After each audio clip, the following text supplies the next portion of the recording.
జన్యు శాస్త్రం ఇది ఒక పెద్ద యూనిట్. ఇందులో నుండి క్వశ్చన్స్ స్ట్రైట్ క్వశ్చన్స్ అడుగుతారు, అలాగే అప్లికేషన్ టైప్ క్వశ్చన్స్ అడుగుతారు. సో అప్లికేషన్ క్వశ్చన్స్ అడిగే అవకాశం ఎక్కువ ఉన్న చాప్టర్ ఇది. అలాగే కొన్ని మ్యాథమెటికల్ రిలేటెడ్ కూడా సెల్ బయాలజీలో అడిగే అవకాశం ఉంటుంది, ఈ జెనెటిక్స్లో కూడా అడిగే అవకాశం ఉంటుంది. సో కొద్దిగా ప్రాక్టీస్ చేయవలసిన అవసరం ఉంది. ఈ చాప్టర్లో 7th చాప్టర్లో జెనెటిక్స్ దాంట్లో ఇచ్చిన సిలబస్లో ఒక 50-60% 10th క్లాస్లోనే ఉంది. కొంత సిలబస్ ఇంటర్మీడియట్లో కూడా ఉన్నది. కాబట్టి 10th క్లాస్ దాన్ని ఫస్ట్ పర్ఫెక్ట్ అయిన తర్వాత అప్పుడు ఎక్స్టెన్షన్గా ఇంటర్మీడియట్ కూడా చదువుకోవాలి. అంత జువాలజీలోనే ఎక్కువ ఉన్నది, బాటనీలో తక్కువ. సో మొత్తం మీద ఈ చాప్టర్లో ఏమేం టాపిక్స్ ఉన్నాయో మనకు అవగాహన ఉండాలి, ఏమేం టాపిక్స్ లేవో అవి ఇంటర్మీడియట్లో మనం ఎక్స్టెన్షన్గా చదువుకోవాలి. అయితే డిఎస్సి ఎగ్జామ్లో ఇంటర్మీడియట్ ప్యూర్గా అడిగే బిట్లు ఒక 4-5 కన్నా ఎక్కువ ఉండవు. మిగిలిన అన్ని స్కూల్ సిలబస్లోనే వస్తాయి. ఒక 4 లేదా 5 క్వశ్చన్లు మాత్రమే ఇంటర్మీడియట్లో మాత్రమే కనపడేటివి ఉంటాయి. ఆ బిట్లు ఏవి అంటే ఈ జెనెటిక్స్ బిట్లే కనపడతాయి. మిగిలిన సిలబస్ అంతా 99% స్కూల్ సిలబస్లోనే అడుగుతారు. ఎందుకంటే చాలా సిలబస్ ఇచ్చినాడు లెందీగా, స్కూల్లోనే సఫిషియెంట్ సరిపోనుంది. ఇక ఇంటర్మీడియట్ దాకా పోయి అడగాల్సిన అవసరం లేదు. ఇందులో కూడా ఎందుకు పోవాల్సి వస్తుందంటే 10th వరకు ఈ సిలబస్ లేదు. ఈ చాప్టర్లో ఉన్న సిలబస్ అంతా 10th వరకు లేదు, కొంత ఎక్స్టెన్షన్లో ఉంది. అది ఏంటిదో చూద్దాం. సో వారసత్వం మరియు పరిణామం. సో వారసత్వం అంటే ఇక్కడ అనువంశికత అని అర్థం చేసుకోవాలి. పరిణామం మెండల్ యొక్క వారసత్వ నియమాలు. సో మెండల్ ప్రతిపాదించిన నియమాలు 3 ఉన్నవి. ఆ 3 నియమాల గురించి 10th క్లాస్లో ఉన్నది. నెక్స్ట్ ఇంటర్మీడియట్లో కూడా ఉన్నది ఇది. సో 10th వరకు మాత్రం మనం పకడ్బందీగా నేర్చుకున్నా సరిపోద్ది. ఇందులో నుంచి ఇంటర్మీడియట్కి పోవాల్సిన అవసరం లేదు. సో 10thలోనే సఫిషియెంట్గా ఇచ్చిండు. బఠానీ మొక్కను ఎంచుకోవడానికి కారణాలు. సో 10th క్లాస్లో కూడా డిస్కస్ చేసిండు, దీన్ని ఇంటర్మీడియట్లో కూడా డిస్కస్ చేసిండు. కాబట్టి 10th క్లాస్లో ఉంది సిలబస్. నెక్స్ట్ రక్త సమూహాలు RH కారకం. ఇది కొంత ఇంటర్మీడియట్ కూడా చదువుకోవాల్సిన అవసరం ఉంది. నెక్స్ట్ థలేసేమియా.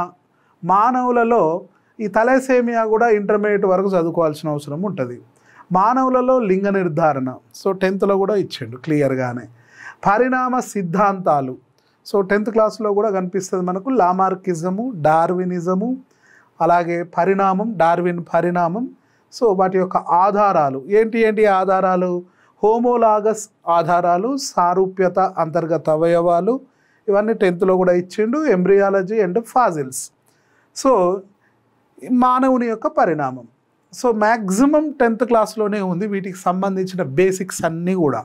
సో ఓన్లీ ఈ RH థలేసేమియా మాత్రం కొంచెం ఎక్స్టెండెడ్గా చదువుకోవాల్సిన అవసరం ఉంది. ఇంటర్మీడియట్ వరకు కూడా చదువుకోవాల్సిన అవసరం ఉంది. సో ఇందులో ఒక్కొక్క టాపిక్ చూద్దాం మనం. సో మెండల్కి సంబంధించింది మనకు ఓన్లీ 10th బయాలజీలోనే కనిపిస్తుంది. ఆ తర్వాత ఇంటర్మీడియట్లో ఉంటుంది. అనువంశికత, పరిణామం. సో ఇక్కడ అన్నీ కూడా చాలా బేసిక్ పాయింట్స్ పెట్టిండు. సో లైన్ టు లైన్ మనం క్లియర్గా చదవాల్సిందే. చదివేటప్పుడు కూడా మనకు భలే మజా అనిపిస్తుంది. మనకు తెలియని పాయింట్లు చాలా వస్తుంటాయి. మన మనసులో ఉన్న కొన్ని ప్రశ్నలు, వాటి సమాధానాలు ఈ బుక్ చదువుతుంటే మనకు తెలుస్తుంటుంది. సో స్కూల్ ఎడ్యుకేషన్లోనే చాలా చక్కటి ఇన్ఫర్మేషన్ ఇచ్చింది అనేది గమనిద్దాం. సో ఇక్కడ భూమిపై ఉన్న మొత్తం ప్రాణకోటిలో చాలా వైవిధ్యం అనేది కనిపిస్తుంది. సో భూమి ప్రారంభమైనప్పుడు 1-2 జాతులతో ప్రారంభమై ఈరోజు కొన్ని లక్షల జాతులతో అలరారుతుంది. మరి ఈ జాతుల మధ్య వైవిధ్యం ఎలా ఉన్నది, ఎందుకు వచ్చింది అనేది చూస్తాం మనం. సో ఇంత వైవిధ్యత ఉంది. ఇప్పుడు ఎంత వైవిధ్యత పెరిగితే అన్ని జాతులు పెరుగుతాయని అర్థం. సో ఎన్ని జాతులు పెరిగితే అంత జీవ వైవిధ్యం పుష్కలంగా ఉన్నట్టు లెక్క. అది మంచిది. జీవ వైవిధ్యం ఎక్కువ ఉంటే మంచిది. ఈ జీవ జాతుల మధ్య కొన్ని సారూప్యతలు, అలాగే భేదాలు, వైవిధ్యాలు రెండూ ఉంటవి. సారూప్యాలు ఉంటవి, వైవిధ్యాలు కూడా ఉంటవి. సో మరి ఎలా జాతులు ఎలా పరిణామం చెందాయో అర్థం చేసుకోవాలంటే ఆ వైవిధ్యాలను ఆ సిమిలారిటీస్ను మనం స్టడీ చేయాల్సిన అవసరం ఉంది. సో జాతుల మధ్య జీవుల మధ్య వైవిధ్యాలు ఎందుకున్నాయి, సేమ్ వాటి మధ్య సారూప్యాలు ఎందుకున్నాయి, అవన్నీ కూడా మనం నేర్చుకుంటూ ఉంటాం రీజన్స్ ఏంటివి అని. సో ఒక జీవజాతిలో పరిణామం జరిగింది అని అంటే అది కేవలం మార్పునే కాకుండా ఆ మార్పుకు దారి తీసిన అంశాలు కూడా ఇంపార్టెంటే. సో జీవ పరిణామం జరిగిందంటే ఏంది, మార్పు చెందుకుంటూ చెందుకుంటూ చెందుకుంటూ చెందుకుంటూ ఈరోజు ఒక చక్కటి రూపం వచ్చింది మనకు. ఇంత మంచి రూపం వచ్చింది ఇప్పుడు. మరి ఈ పరిణామం జరిగింది, ఎందుకు జరిగింది, దానికి తీసిన కారణాలు ఇంపార్టెంట్. సో ఎప్పుడో వెనకట ఉన్న మన మానవ రూపం ఎందుకు మారింది, అప్పుడున్న పరిస్థితులు ఏంది, ఆ కారణాలు ఇంపార్టెంట్. పరిణామం కన్నా దారితీసిన అంశాలు ఇంపార్టెంట్, మార్పుకు దారితీసిన అంశాలు ఇంపార్టెంట్. సో ఆ మార్పు ఎందుకోసం జరిగి ఉంటుంది బహుశా అంటే ప్రకృతిపరమైన మార్పు కావచ్చు. ఆ ప్రకృతిని మనం తట్టుకోవాలి కాబట్టి అందుకే మన మానవునిలో రూపాంతరం జరిగి ఉండొచ్చు, మార్పులు జరిగి ఉండొచ్చు. ప్రకృతి కారణాలే కావచ్చు, కృత్రిమ కారణాలే కావచ్చు, లేదా స్వతహా కారణాలే కావచ్చు. సర్వైవల్, బతకాలే ఏదైనా చేసి. సో అలాంటి ఏదో కారణం, ఆ మార్పుకు దారితీసిన అంశమే ఇంపార్టెంట్ జీవ పరిణామం జరగటానికి. సో అలా దగ్గర సంబంధం గల సమూహాలకు చెందిన జీవుల మధ్య గల లక్షణాల్లో ఉండే భేదాలనే వైవిధ్యాలు అంటాం. సో ఇక్కడ వైవిధ్యాలకు చిన్న డెఫినేషన్ అన్నట్టు. వైవిధ్యం అంటే ఏం చెప్పాలి, దగ్గర సంబంధానికి సంబంధించిన సమూహం అయి ఉండాలి. ఎక్కడనో దూరం సంబంధం ఉన్న జీవుల మధ్య కాదు, రిలేటెడ్ ఆర్గానిజమ్స్ మధ్య ఉన్న వాటి లక్షణాలలో ఉన్న చిన్న చిన్న భేదాలనే ఇక్కడ వైవిధ్యాలు అంటాం. సో ఈ వైవిధ్యాలు అనేది జీవ పరిణామానికి నాంది. వైవిధ్యం లేకపోతే జీవ పరిణామం అనేది ఉండదు. సో పరిణామానికి ప్రధాన కారణం ఏంటిది అంటే వైవిధ్యం. వైవిధ్యానికి ప్రధాన కారణం ఏంటి అంటే దారి తీసిన అంశాలు, వైవిధ్యానికి దారి తీసిన అంశాలు. ఒకదానికొకటి చూడండి లింక్ ఎట్లుందో. దారి తీసిన అంశాల వల్ల వైవిధ్యం ఏర్పడితే వైవిధ్యాల వల్ల పరిణామం జరుగుద్ది, పరిణామం జరిగితే కొత్త జాతి ఉద్భవం జరుగుద్ది, జాతి పుట్టుక అనేది జరుగుతుంది. సో జాతి పుట్టుక, ఆరిజిన్ ఆఫ్ స్పీసీస్ అనేది ఇట్లా లింక్ ఉంటుంది అన్నట్టు. సో జాతుల పుట్టుక, ఆరిజిన్ ఆఫ్ స్పీసీస్ లింక్ ఏంటిది అంటే బ్రీఫ్ ఇట్లా చెప్పవచ్చు. జాతుల పుట్టుక ఎందుకు జరిగింది అంటే ఏం చెప్పాలి, జీవ పరిణామం జరిగింది కాబట్టి. జీవ పరిణామం ఎందుకు జరిగింది, ఆ జీవుల్లో జాతుల్లో వైవిధ్యాలు ఏర్పడ్డవి. వైవిధ్యాలు ఎందుకు ఏర్పడ్డవి, ఆనాటి పరిస్థితుల్లో వైవిధ్యానికి దారి తీసిన అంశాల వల్ల ఏర్పడ్డవి. ఆ అంశాలు ఏంటివి తర్వాత మాట్లాడుకుంటాం, ఆ అంశాలు ఏందనేది. సో దానికి ఇక పెద్ద లెంది అన్నట్టు స్టోరీ అది. సో ఇప్పుడు వీటిని, ఈ పరిణామానికి సంబంధించిన ఆ లక్షణాలకు, వైవిధ్యాలకు సంబంధించిన అంశాలన్నిటి గురించి మెండల్ అనే సైంటిస్ట్ గురించి చూద్దాం మనం. ఈయన చేసిన పరిశోధనలు, ఆయన మనకు అందించిన అంశాలు ఏంటివో చూద్దాం. Gregor Johann Mendel. సో ఈయన పూర్తి పేరు ఏంటిదంటే Gregor Johann Mendel. So Gregor అనేది ఇదొక హానర్, బిరుదు. ఇది మెండల్కు ఉన్న బిరుదు, పేరు కాదు, ఇంటి పేరు కాదు అది. ఆయన చర్చిలో ఫాదర్గా పనిచేసినప్పుడు ఆయనకి ఇచ్చిన బిరుదు అది, గ్రిగర్ అనేది. జోహాన్ మెండల్ అనేది అతని పేరు. సో ఈయనను జన్యు శాస్త్రపితగా పేర్కొంటాం. సో అందరికీ తెలిసిన అంశమే ఫాదర్ ఆఫ్ జెనెటిక్స్. ఎవరు అంటే గ్రిగర్ జోహాన్ మెండల్. వైవిధ్యాలు ఎలా ఏర్పడతాయి, అవి ఏ విధంగా తర్వాత తరాలకు అందించబడతాయి అని తెలుసుకోవడం కోసం ఇతను 1857లో పరిశోధనలు ప్రారంభించాడు. ఈ సంవత్సరం కూడా ఇంపార్టెంట్. గ్రిగర్ జోహాన్ మెండల్ పరిశోధనలు ప్రారంభించిన సంవత్సరం 1857. ఎందుకోసం ప్రారంభించాడు, వైవిధ్యాలు అసలు ఎలా ఏర్పడతాయి అని తెలుసుకుందామని. సో అలా ఈయన చాలా పరిశోధనలు చేసి మనకు చాలా ఇన్ఫర్మేషన్ అందించాడు. మరి ఇతను ఆస్ట్రియా దేశానికి సంబంధించిన సైంటిస్టు. జెకోస్లోవేకియా అని కూడా పిలుస్తారు, జెకోస్లోవేకియా.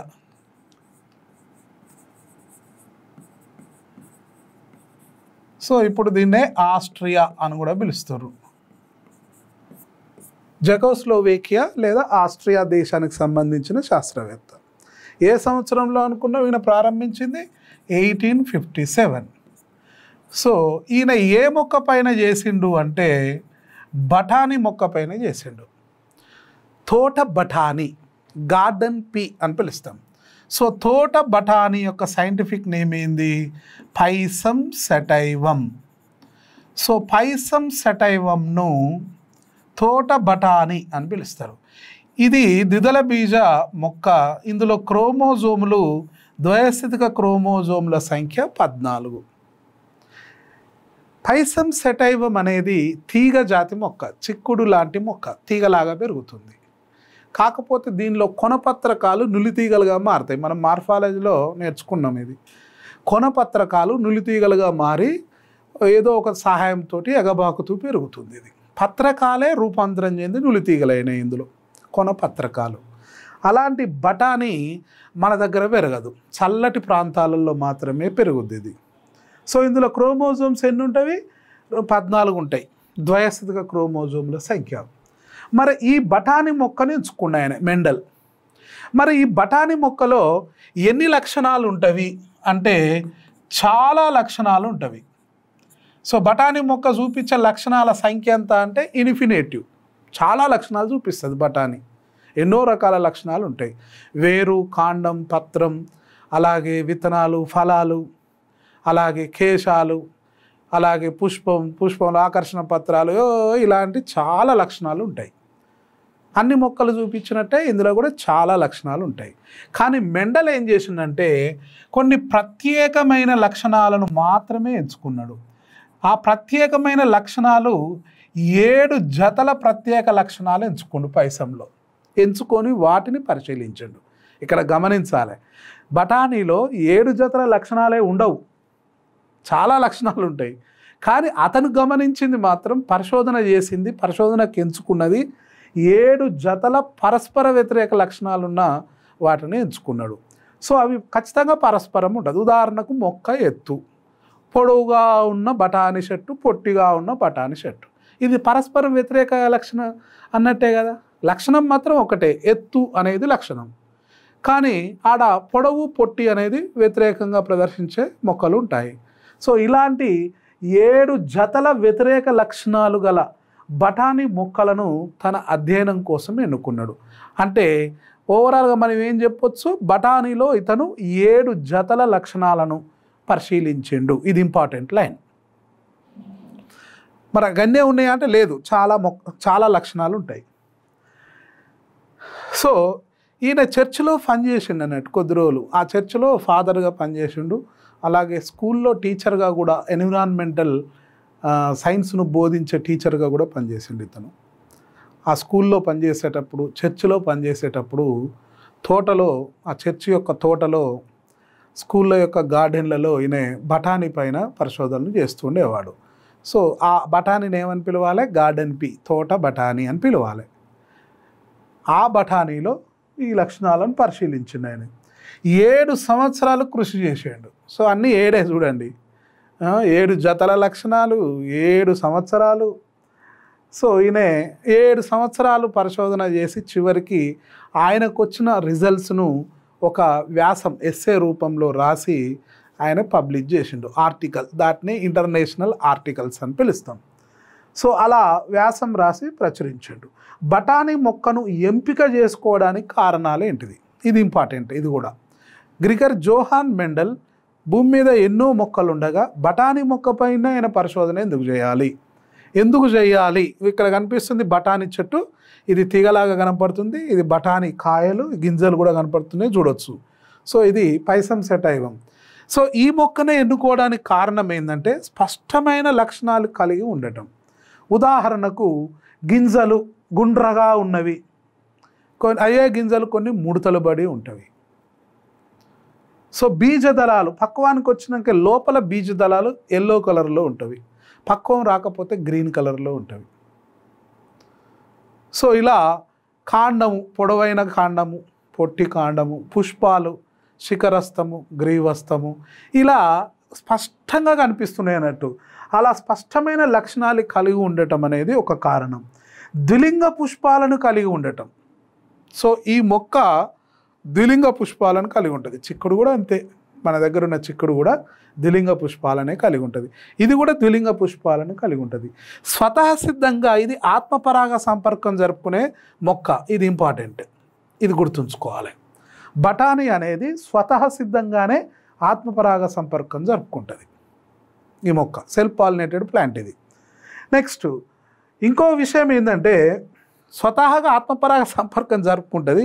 మనం కావాలనుకుంటే కృత్రిమంగా కూడా మనకు కావలసిన పుప్పొడి రేణువులను సేకరించి ఆ పుష్పాన్ని ఓపెన్ చేసి మన బ్రష్తో అద్ది కృత్రిమ పరాగ సంపర్కం కూడా చేయొచ్చు.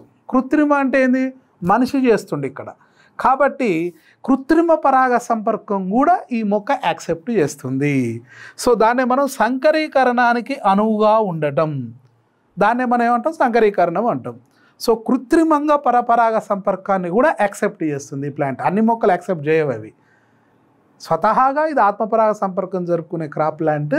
ఒకవేళ కావాలనుకుంటే కృత్రిమ పరాగ సంపర్కం కూడా యాక్సెప్ట్ చేస్తుంది.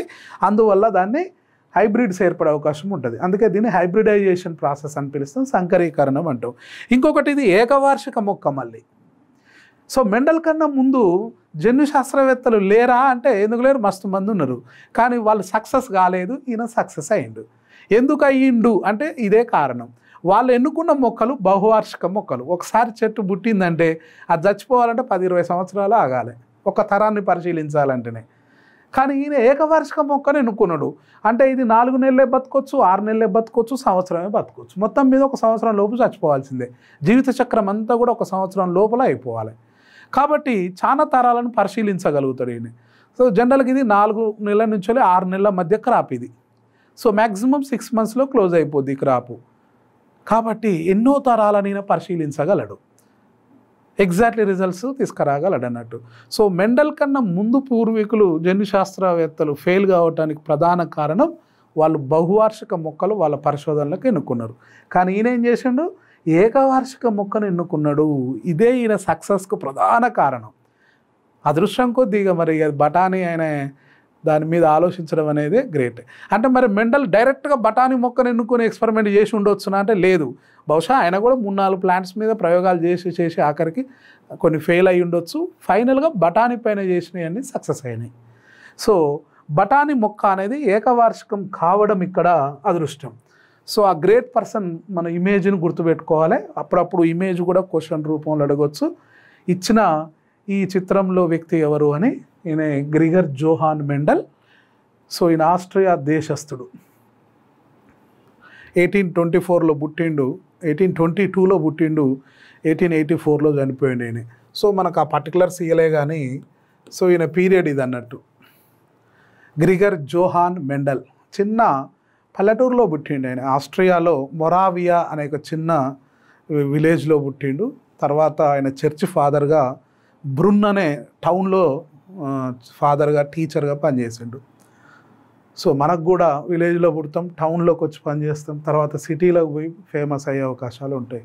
సో అలానే ఈయన కూడా ఆస్ట్రియాలో మొరావియా అనే విలేజ్లో పుట్టిండు, బ్రున్ అనే టౌన్లో జాబ్ చేసిండు, అక్కడనే పరిశోధనలు చేసిండు, అక్కడనే చనిపోయిండు. So Gregor Johann Mendel. Right. మరి బఠానీ మొక్కలలో మెండల్ అధ్యయనం చేసిన ఆ 7 పరస్పర వ్యతిరేక లక్షణాల జతలు ఏంటివి? సో వీటిని మనం గుర్తించగలగాలి. అప్పుడప్పుడు క్వశ్చన్ అడగొచ్చు, ఈ క్రింది ఒక జత మెండల్ ఎంచుకోలేదు తన పరిశోధనలకు అని అనొచ్చు. ఇందులో ఏదో ఒకదాన్ని 3 ఇచ్చి ఒకదాన్ని వేరేది ఇవ్వచ్చు. కాబట్టి మెండల్ వేటిని ఎంచుకుండు అనేది తెలుసుకుంటే ఏది కాదు అనేది కూడా ఈజీగా గుర్తించవచ్చు. సో కానిది అని అడుగుతారు, అడుగుతా ఒకవేళ ప్రశ్న. సో ఇక్కడ లక్షణం, ఈ లక్షణంలో బహిర్గత లక్షణము మరియు అంతర్గత లక్షణము ఉంటుంది. So dominant and recessive character. So లక్షణం ఏంటిదంటే పుష్పాల రంగు ఎట్లుంటుంది బఠానీలో. జనరల్గా లేత ఊదా రంగులో ఉండటం అనేది బహిర్గత లక్షణం, తెలుపు రంగులో ఉండటం అనేది అంతర్గత లక్షణం. పుష్పం ఉండే స్థానం, సో పుష్పం రంగు, పుష్పం స్థానం 2 పుష్పమే, 2 లక్షణాలు పుష్పానికి సంబంధించినవి ఉన్నాయి. పుష్ప స్థానం అనేది గ్రీవస్థం. గ్రీవస్థం అంటే ఒకవేళ ఇది కాండం అనుకున్నట్లయితే, ఇది పత్రం అనుకున్నట్లయితే ఈ భాగాన్ని గ్రీవము అంటాం. సో ఇవి కొనపత్రకాలు. కొనపత్రకాలు ఎలా రూపాంతరం చెందుతాయి అనుకున్నాం, ఇలా నులితీగలుగా రూపాంతరం చెందుతాయి. అయినప్పటికీ కూడా ఈ కొన భాగంలో ఉండే కొన మొగ్గ, దీన్ని కొన మొగ్గలు అని పిలుస్తాం. సో దీని శిఖరస్థము అని పిలుస్తాం ఈ భాగాన్ని. సో శిఖరస్థము, ఈ భాగాన్ని ఏమని పిలవాలి, పత్రానికి కాండానికి మధ్య ఉన్న ఈ భాగాన్ని గ్రీవస్థము అని పిలుస్తాం. So it is auxiliary bird, it is terminal bird. So ఇక్కడ గ్రీవస్థము అంటే ఏంది, పత్రానికి కాండానికి మధ్య ఉండడం అనేదే డామినెంట్ క్యారెక్టర్. శిఖరం చివర్లో కొనకు ఉండడం అనేదే రెసెసివ్ క్యారెక్టర్, అంతర్గత లక్షణం. ఈ రెండు లక్షణాలు పుష్పానికి సంబంధించి. నెక్స్ట్ విత్తనం రంగు. సో విత్తనం రంగు పసుపు రంగులో ఉండటం, ఆకుపచ్చ రంగులో ఉండటం. విత్తనం యొక్క రంగు ఎట్లుంటుంది అంటే, బాగా పండినట్లయితే బఠానీలు ఎట్లుంటాయి, పుట్నాలు ఎల్లో ఉండవా? సో పుట్నాలేగా బఠానీలు అంటే, పుట్నాలేనా? మొత్తానికైతే బఠానీలు అయితే ఎల్లో కలర్లో ఉంటాయి బాగా పండినవి అయితే. రైట్, పసుపు అండ్ ఆకుపచ్చ. రెండవది విత్తనం యొక్క ఆకారం గుండ్రగా ఉంటుంది మరియు ముడతలు పడి ఉంటాయి. జనరల్గా బఠానీ గింజలు గుండ్రగా ఉంటాయి, రేర్గా ముడతలు కూడా ఉంటాయి. ఈ జత విత్తనానికి సంబంధించినవి. 2 జతలేమో పుష్పాన్ని తీసుకున్నాడు, 2 జతలు విత్తనాన్ని తీసుకున్నాడు. పుష్పం నుండేగా విత్తనాలు ఫలాలు ఏర్పడేది. నెక్స్ట్ కాయ. కాయ యొక్క ఆకారం నిండుగా ఉండటం, నొక్కులు పడి ఉండటం. కాయ గింజలు మంచిగా గుండ్రగా ఉన్నాయనుకో, ఆటోమేటిక్గా గుండ్రగా ఉంటుంది ఆ ఫలం కూడా. గింజలు ముడతలు పడి ఉంటే అది నొక్కులు పడే ఉంటుంది. సో గింజలే డిసైడ్ చేస్తాయి ఆ కాయ యొక్క షేప్ను కూడా. కాయ రంగు ఆకుపచ్చగా ఉండటం, పసుపు రంగులోకి ఉండటం. సో అన్రైపన్ ఆకుపచ్చగా ఉంటాయి జనరల్గా, ఇదేమో డామినెంట్ క్యారెక్టర్ అన్నట్టు. పసుపు రంగులో ఉండటం అనేది రెసెసివ్ క్యారెక్టర్. ఇక చూడండి, ఇక్కడ పుష్పానికి సంబంధించి 2 పేర్లు, విత్తనానికి సంబంధించి 2 పేర్లు, కాయకు సంబంధించి 2 పేర్లు. పుష్పం నుండే కాయలు ఏర్పడతాయి, కాయ లోపల విత్తనాలు ఉంటాయి. సో ఓవరాల్గా ఇవన్నీ పుష్పానికి సంబంధించినవి లేదా పుష్పం నుండి పుట్టిన భాగాలే. ఇక లాస్ట్ది ఏంటంటే కాండం యొక్క పొడవు. దీన్నే చెట్టు ఎత్తు అని కూడా పిలుస్తాం. సో ఎత్తును డిసైడ్ చేసేది పొడవు, పొట్టి. సో ఇక్కడ కాండం పొడవు అనకుండా కాండం ఎత్తు అంటే బాగుంటుంది లక్షణం. సో ఇక్కడ ఎత్తు అనేది కరెక్ట్ వర్డ్ అన్నట్టు. సో కాండం ఎత్తు, పొడవు ఉందా పొట్టి ఉందా? బుక్లో మనకు ఎత్తుకు బదులు పొడవు అనే అన్నాడు, కానీ ఎత్తు అనడం కరెక్ట్ అన్నట్టు ఇక్కడ. సో పొడవుగా ఉండటం బహిర్గత లక్షణం, పొట్టిగా ఉండడం అంతర్గత లక్షణం. మనం ఇందులో ఎగ్జాంపుల్స్ ఇవి ఎక్కువగా వాడతాం. ఈ 2 ఎగ్జాంపుల్స్ తీసుకుంటాం. విత్తనం రంగు, విత్తనం ఆకారాన్ని బేస్ చేసుకొని మనం ఈ టాపిక్ను ఎక్స్ప్లెయిన్ చేస్తాం. ఒక్కొక్కసారి ఏకసంకరణానికి దీన్ని తీసుకొని ఎక్స్ప్లెయిన్ చేస్తూ ఉంటాం. ఇదో ద్విసంకరణానికి ఎగ్జాంపుల్గా తీసుకుంటాం, ఇదేమో ఏకసంకరణానికి తీసుకొని చెప్తాం. మరి ఇవి తీసుకోకూడదా అంటే తీసుకోవచ్చు, ఏదైనా తీసుకొని ఎక్స్ప్లెయిన్ చేయొచ్చు. సో మన బుక్లో దీన్నే ఏకసంకరణానికి తీసుకుంటూ ద్విసంకరణానికి తీసుకుంటూ. సో ఒక జత లక్షణం తీసుకుంటే దీన్ని తీసుకుంటే ఏకసంకరణం, 2 జతలు తీసుకున్నామనుకో ద్విసంకరణం, 3 జతలు తీసుకున్నామనుకో త్రిసంకరణం, ఇట్లా 4 తీసుకుంటే చతుర్థ సంకరణం, 5 జతల లక్షణాలు తీసుకుంటే పరస్పరం వ్యతిరేకం పంచసంకరణం. సో 7 లక్షణాలు తీసుకుంటే సప్త సంకరణం. అంతే.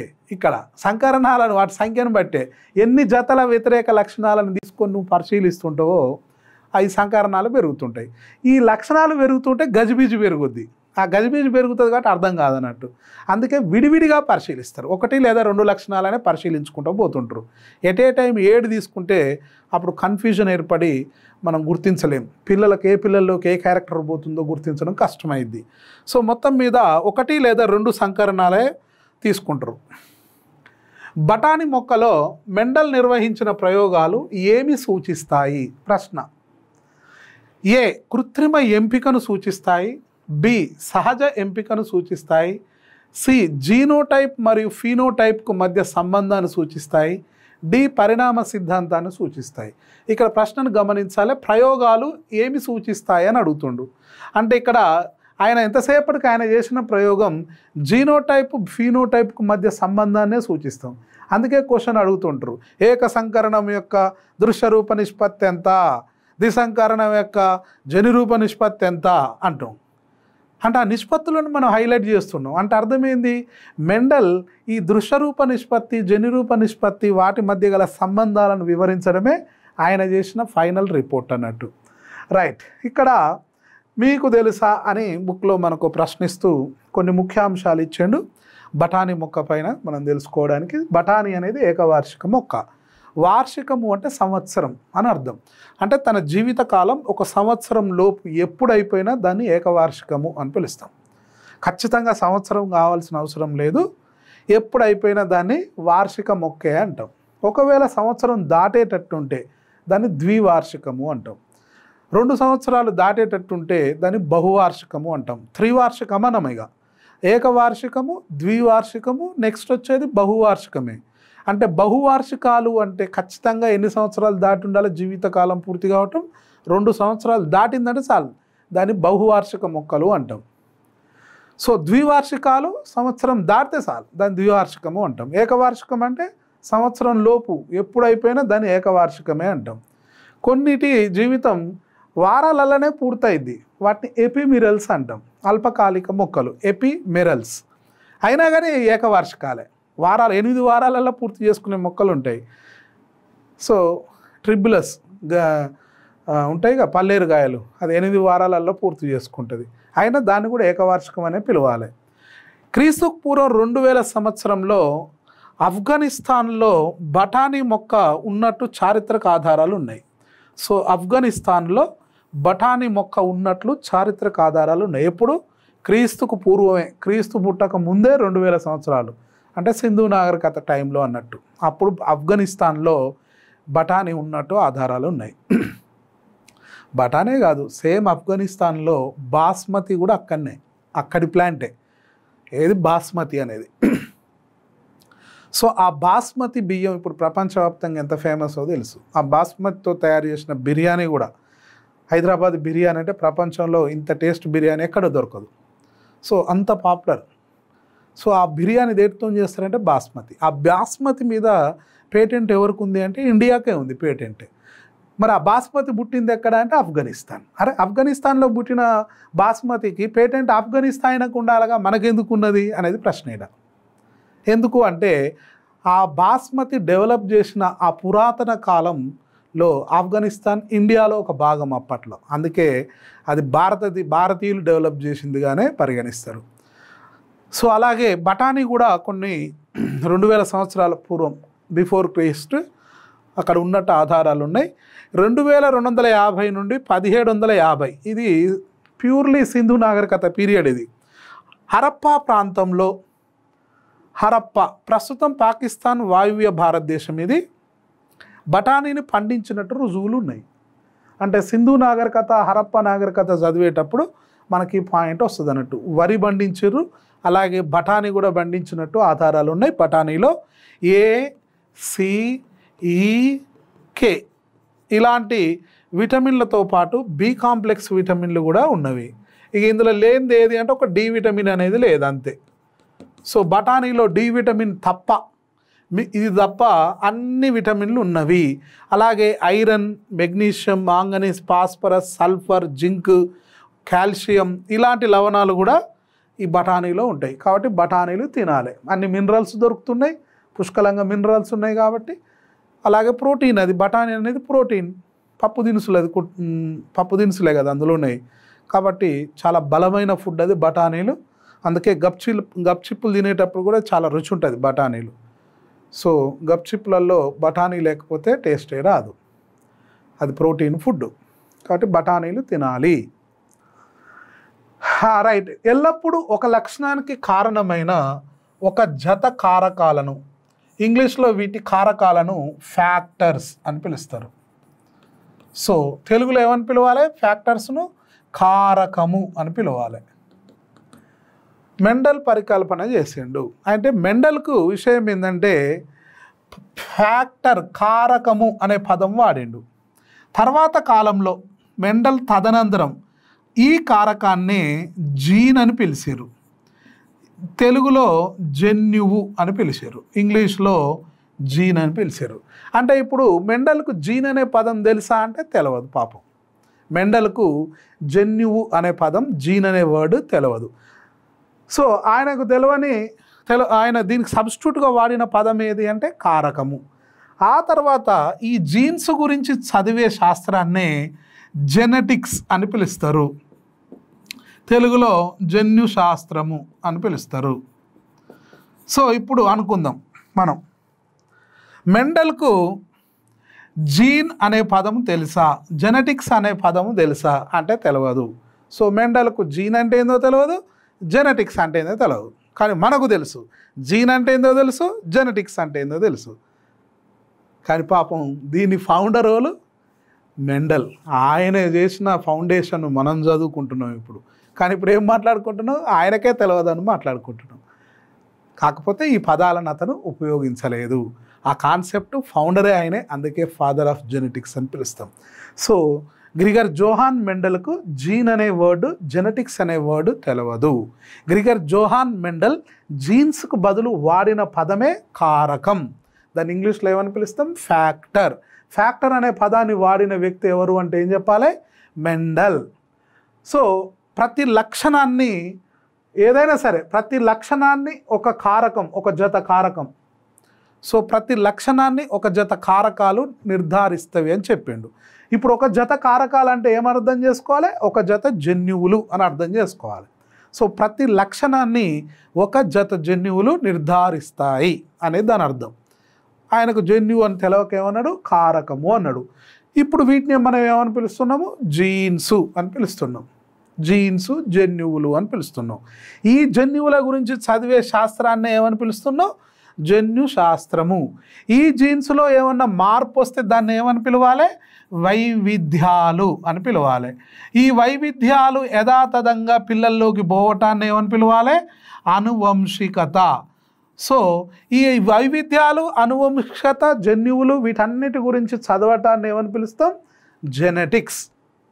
సో ఇక్కడ సింపుల్గా జెనెటిక్స్ అంటే ఏంది, జన్యువులు, వాటి వల్ల ఏర్పడే వైవిధ్యాలు, అలాగే అనువంశికత గూర్చి అధ్యయనం చేసే శాస్త్ర పరిశోధన శాఖను జన్యుశాస్త్రం, జెనెటిక్స్ అని పిలుస్తాం.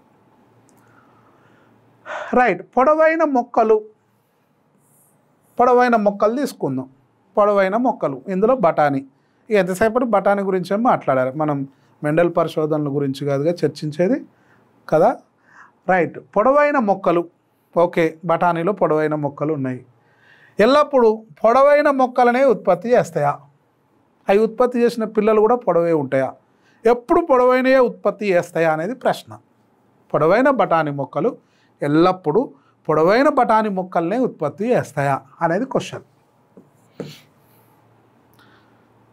సో మెండల్ కన్నా ముందు ఎవరికి తెలియదు, పొడవైనవి చేస్తాయి, పొట్టి చేస్తాయి, మధ్య రకం చేస్తాయి. ఏమనుకునేవాళ్ళు, బహుశా దేవుడు సృష్టించిండు పొడవైన మొక్కలను, పొడవు ఉండటం దేవుని అదృష్టం. మనుషులలో కూడా అంతే, పొడవైన మనుషులు పుట్టిడు అనుకో. ఎప్పుడు బిఫోర్ మెండల్ ఏమనుకునేవాళ్ళు, ఓహో పొడవైన పిల్లలు పుట్టిరు కాబట్టి దేవుడు ఇచ్చిండు పొడవైన పిల్లలు, భగవంతుని దయ వల్ల పొడవైన పిల్లలు పుట్టిరు. పొట్టిగా పుట్టిరు అనుకో, భగవంతుడు చల్లడి చూపు చూడలేదు అనేది భావించేవాళ్ళు బిఫోర్ మెండల్. 1857 కన్నా ముందు అలా భావించేవారు. కానీ మెండల్ తర్వాత వీటికి ఎగ్జాక్ట్లీ ఆన్సర్స్ వచ్చినాయి. ఇవన్నీ కావు, పొడవైన మొక్కలనే ఉత్పత్తి చేయాలి అనే రూలు లేదు. చెయ్యవచ్చు, చెయ్యకపోవచ్చు, అది ఎలానో వివరించిండు. సో ఇలాంటి ప్రశ్నలన్నిటికీ ఆయన స్వయంగా ప్రశ్నించుకున్నాడు. స్వయంగా సమాధానాలు చెప్పడం కోసం, నిరూపించడం కోసం ఎన్నో పరిశోధనలు బఠానీలో చేసిండు. ఆ బఠానీలో ఆయన అనుసరించిన పద్ధతి ఏంది అనే దాని గురించి చూద్దాం మనం. సో ఈయన అనుసరించిన పద్ధతి,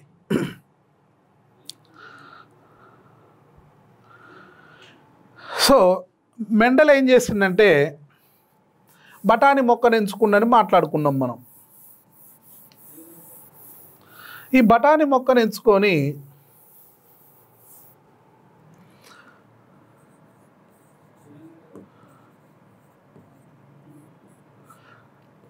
చాలాసార్లు ఆత్మపరాగ సంపర్కం చేసిండు. బఠానీ మొక్కను ఏం చేసిండు, ఆత్మపరాగ సంపర్కం. సో రిపీటెడ్గా ఆత్మపరాగ సంపర్కం చేసుకుంటూ పోయిండు, రిపీటెడ్గా. సో ఎన్నిసార్లు చేసిండో ఇక ఇట్లా చేసుకుంటూ పోయిండు.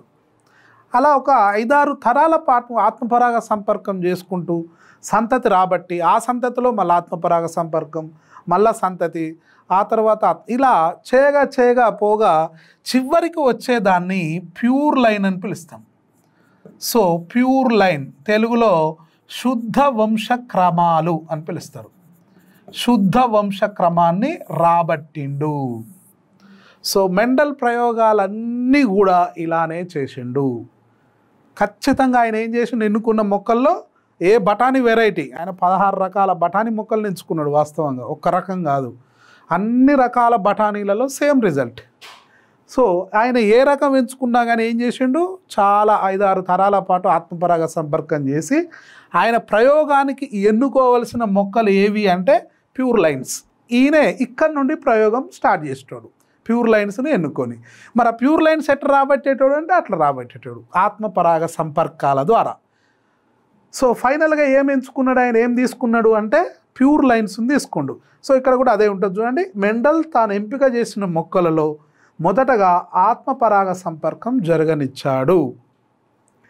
అనేక సార్లు ఆత్మపరాగ సంపర్కం జరిపిన తర్వాత వచ్చిన విత్తనాల నుండి తయారైన మొక్కలను ఆయన శుద్ధమైన రకాలుగా పేర్కొన్నాడు. ఇంగ్లీష్లో ఏమని పిలవాలి, వీటినే ప్యూర్ లైన్స్ అని పిలవాలి. ఈ విధానాన్ని ఏమని పిలుస్తారంటే ప్యూర్ లైన్ సెలెక్షన్ అని పిలుస్తారు. ఫైనల్గా ఆయన ఒకదాన్ని సెలెక్ట్ చేసుకుండు, ఎన్నిక చేసుకుండు. ఎందుకు ఎన్నిక చేసుకుండు అంటే ఆయన ప్రయోగం కోసం ఎన్నిక చేసుకుండు. ఆయన ప్రయోగం ప్రారంభించడానికి ఎలాంటి మొక్కలను ఎంచుకుండు అంటే ఏం చెప్పాలి, శుద్ధ వంశ క్రమాలను ఎంచుకున్నాడు. ఇది ఇంపార్టెంట్ వర్డ్. ప్యూర్ లైన్ను ఎన్నుకున్నాడు. ఏక సంకరణం, ఇంగ్లీష్లో మోనో హైబ్రిడ్ క్రాస్. ఏక సంకరణం అంటే ఇక్కడనే అర్థమవుతుంది. బఠానీలో ఈయన ఏం పని చేసిండు, ఒక జత ప్రత్యేకమైన వ్యతిరేక లక్షణాలు, మళ్ళీ అది కూడా సో ప్రత్యేక లక్షణాన్ని తీసుకోండు. సో ఒక జత ప్రత్యేక లక్షణం పరస్పర వ్యతిరేకంగా ఉన్న మొక్కలలో చేసే సంకరణాన్నే ఏక సంకరణము అంటాం. ఒకటే జత, ఏందా జత, గుండ్రపు గింజలు, ముడతలు పడ్డ గింజలు. సో ఇది విత్తనం యొక్క ఆకారం అనేది లక్షణం. ఈ లక్షణంలో మళ్ళీ పరస్పర వ్యతిరేక లక్షణాలు ఉన్నాయి. ఏంటిది, ఒకటి ముడతలు పడటం, ఒకటి గుండ్రంగా ఉండటం. సో గుండ్రంగా ఉండటం బహిర్గత లక్షణం, ముడతలు అనేది అంతర్గత లక్షణం. ఇవి పరస్పర వ్యతిరేక లక్షణాలు. ఇలాంటి మొక్కల మధ్య చేసే సంకరణాన్ని ఏక సంకరణం. సో ఈయన అది ప్రత్యేక లక్షణం. మళ్ళీ ఇది బఠానీలో ఒకటే లక్షణాలు ఉన్నాయా, 100 లక్షణాలు ఉంటాయి. ఆయన ఎన్నుకున్నది ఎన్ని, 7 ప్రత్యేక లక్షణాలు. 7ట్లో ఇదొక ప్రత్యేక లక్షణం. ఒకవేళ 2 జతల ప్రత్యేక లక్షణాలు తీసుకుంటూ అనుకుందాం. ఉదాహరణకు 2 జతల ప్రత్యేక లక్షణాలు కలిగిన మొక్కలలో సంకరణం చేస్తే దాన్ని ద్విసంకరణము అంటాం. సో 2 జతల ప్రత్యేక లక్షణాలు అంటే గుండ్రము, ముడతలు, పసుపు, ఆకుపచ్చ. సో బీజదళాల రంగు పసుపు, ఆకుపచ్చ. పసుపు బహిర్గతం, ఆకుపచ్చ అంతర్గతం. ఇక్కడ 2 పరస్పర వ్యతిరేక లక్షణాలు కలిగిన ప్రత్యేక లక్షణాలు అనాలి. ఇక్కడ ఉట్టిన లక్షణాలు అనొద్దు. ఉట్టి లక్షణాలు అంటే బఠానీ చూపించే అన్ని లక్షణాలను లక్షణాలే అంటాం. కానీ ఈ 7 జతలను మాత్రమే ప్రత్యేక అనే పదం వాడాలి. ఎందుకంటే మెండల్ ఎంచుకున్నావు కాబట్టి వాటిని ప్రత్యేకం. ఆయన ప్రత్యేకంగా అయ్యే ఎన్నుకున్నాడు కాబట్టి ప్రత్యేకం అనే పదాన్ని వాడవలసి ఉంటుంది. సరే, ఓకే, ఏక సంకరణం చూద్దాం. శుద్ధ పసుపు రంగు విత్తనాలు గల, ఆయన తీసుకుంది ప్యూర్ లైన్ అని అనుకున్నాం. ప్యూర్ లైన్ అంటే ఏంది, సమయుగ్మజము అని అర్థం. ప్యూర్ లైన్ సమయుగ్మజం, అలాంటి మొక్కలను తీసుకున్నా ఆయన, సమయుగ్మజం. సో ఇలాంటి శుద్ధ ఆకుపచ్చ రంగు విత్తనాలు కలిగిన, అగైన్ సమయుగ్మజ ఆకుపచ్చ రంగు విత్తనాలు. సో శుద్ధ పసుపు రంగు విత్తనాలు, శుద్ధ ఆకుపచ్చ రంగు విత్తనాలు, 2 కూడా ప్యూర్ లైన్స్ ఎల్లో. సో ఇక్కడ కాకపోతే పసుపు రంగు, ఆకుపచ్చ రంగు అనేది పరస్పర వ్యతిరేక లక్షణాలు, కానీ 2 ప్యూర్ లైన్స్ అనేది గమనించాలి. ఇలాంటి 2 మొక్కలను తీసుకొని ఏం చేసిండు ఆయన అంటే పరపరాగ సంపర్కం చేసిండు. ఫస్ట్ చేసింది ఏంది అంటే పరపరాగ సంపర్కం జరిపితే అతనికి ఎలాంటివి వచ్చినాయో చూద్దాం. రైట్, ఆయన ఎలాంటివి తీసుకుండు, ఇక్కడ ప్యూర్ లైన్స్ తీసుకున్నాం అనుకున్నాం. ఎలాంటి ప్యూర్ లైన్స్? ఎల్లో అంటే first letter Y capital. So ఇది సమయుగ్మజం కాబట్టి ప్యూర్ లైన్ అని పిలుస్తాం. సో ఇలాంటి పసుపు రంగులు కలిగిన మొక్కను తీసుకుండా ఆయన, ఇది ఒక పురుష మొక్క అనుకుందాం. అలాగే అంతర్గత లక్షణం ఆకుపచ్చ రంగు కలిగిన విత్తనాలు, బీజదళాలు, వాస్తవంగా బీజదళాలు అని పిలవాలి. సో పసుపు రంగు, ఆకుపచ్చ రంగు రెండు కూడా సమయుగ్మజాలే, ఒకే రకమైన జన్యువులు ఉంటే దాన్ని సమయుగ్మజము అంటాం. ఇలాంటి మొక్కల మధ్య ఏం చేసిండు? ఫస్ట్ పరపరాగ సంపర్కం చేసిండు. ఫస్ట్ చేసింది ఏంది అంటే పరపరాగ సంపర్కం. దీన్నే మనం హైబ్రిడైజేషన్ అని కూడా పిలుస్తాం. పరపరాగ సంపర్కం ఎవరు చేస్తారు? మనమే చేస్తాం. కృత్రిమ పరపరాగ సంపర్కం ఇక్కడ జరిగింది. వాస్తవంగా ఏమని పిలవాలి అంటే ఇది కృత్రిమ పరపరాగ సంపర్కం. మెండలే పుప్పొడు రేణులను బ్రష్తో తీసుకుపోయి ఆయన కోరుకున్న ఫిమేల్ ఫ్లవర్, బైసెక్సువల్ ఫ్లవర్లో మేల్ని కట్ చేస్తే ఆ మిగిలిపోయిన ఫిమేల్ ఫ్లవర్ స్టిగ్మా లోపలికి ఆయన అనుకున్న పుప్పొడిని చేర్చిండు. దాన్ని కృత్రిమ పరపరాగ సంపర్కము అంటాం. ఫలితంగా వచ్చిన ఈ సంతతి ఏర్పడ్డది. ఈ సంతతిని F1 సంతతి అని పిలుస్తారు. సో ఇక్కడ F1 తరం గురించి చూద్దాం. ఇక్కడ F1 అంటే మొదటి తరము అని అర్థం. F అంటే అర్థం ఫిలియల్, ఫస్ట్ ఫిలియల్ అని అర్థం. ఫిలియల్ అంటే సంతతి అని అర్థం, తరము అని అర్థం. ఫిలియల్లో ఫస్ట్ లెటరే F అన్నట్టు. ఈ ఫిలియల్ అనే పదం కూడా మెండలే ఫస్ట్ టైం వాడిండు. అంటే F1, F2, F3 అనే పదాలు మొట్టమొదట వాడింది ఎవరు అంటే మెండల్. కారకం అనే పదం వాడింది ఎవరు అంటే మెండల్. సో ఇక్కడ F1 జనరేషన్లో మొదటి తరంలో ఎలాంటి మొక్కలు వచ్చినాయి అతనికి? అన్ని పసుపు రంగు కలిగిన విత్తనాలే వచ్చినవి. సో పసుపు రంగు విత్తనాలు కలిగిన మొక్కలే వచ్చినాయి అన్నీ ఇతనికి. సో పసుపు రంగు విత్తనాలు వచ్చినాయి, అన్ని పసుపు రంగు విత్తనాలే.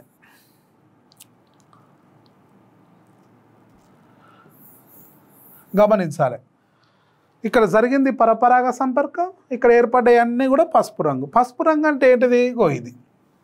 ఇది పురుష మొక్క అనుకుంటే తల్లి, ఇది స్త్రీ మొక్క అనుకోవాలి. ఒకటి తండ్రిలాగా వ్యవహరిస్తే ఒకటి తల్లిలాగా వ్యవహరిస్తుంది. సో ఇక్కడ తల్లిదండ్రి ముఖ్యం కాదు, ఏదైతే బహిర్గత లక్షణం ఉందో అది ఇక్కడ F1 తరంలో పిల్లలలో కనపడుతున్నాయి. అన్ని పిల్లలు కూడా ఎలాంటి విత్తనాలు ఉత్పత్తి చేసినాయి అంటే పసుపు రంగు విత్తనాలనే ఉత్పత్తి చేసినాయి. ఈ తరంలో వచ్చినాయన్నీ కూడా. ఈ తరంలో వచ్చినాయి అంటే అర్థం పరపరాగ సంపర్కం జరగాలి, ఆ తర్వాత పుష్పాలు, తర్వాత కాయలు, ఆ తర్వాత ఫలాలు, ఆ తర్వాత గింజలు, అవి కింద పడి మళ్ళా మొలకెత్తి అవి పెద్దగా అవి పూలు పూసి అవి కాయలు కాసి అవి గింజలు వస్తే ఆ గింజలు ఏ కలర్లో ఉన్నాయంటే పసుపు రంగు. సో అన్నీ ఆ చెట్లన్నీ పసుపు రంగు విత్తనాలనే ఇచ్చినాయి. అంటే F1 తరంలో ఉన్న మొక్కలన్నీ కూడా పసుపు రంగు గింజలను ఇచ్చింది. F1 అంటే ఏంది? First generation or filial, first filial అని అర్థం.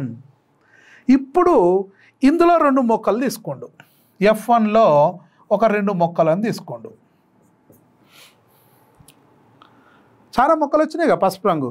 సో ఇలాంటి 2 మొక్కలను తీసుకొని ఏం చేసిండు? వీటి మధ్య ఆత్మపరాగ సంపర్కం చేసిండు. సో వీటి మధ్య ఏం చేసిండు? ఆత్మపరాగ సంపర్కం చేసిండు. ఇప్పుడు గమనించాలి, ఎప్పుడు పరపరాగ సంపర్కం చేసిండు, ఎప్పుడు ఆత్మపరాగ సంపర్కం చేసిండు అనేది గమనించాలి.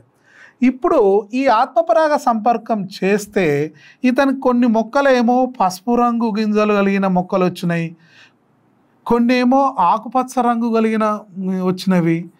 సో పసుపు రంగు, ఆకుపచ్చ రంగు విత్తనాలు కలిగిన మొక్కలు వచ్చినాయి. ఈ పసుపు రంగు విత్తనాలు కలిగినవి, ప్యూర్ పసుపు విత్తనాలు కలిగినవి 25%. So mixed 50% mixed.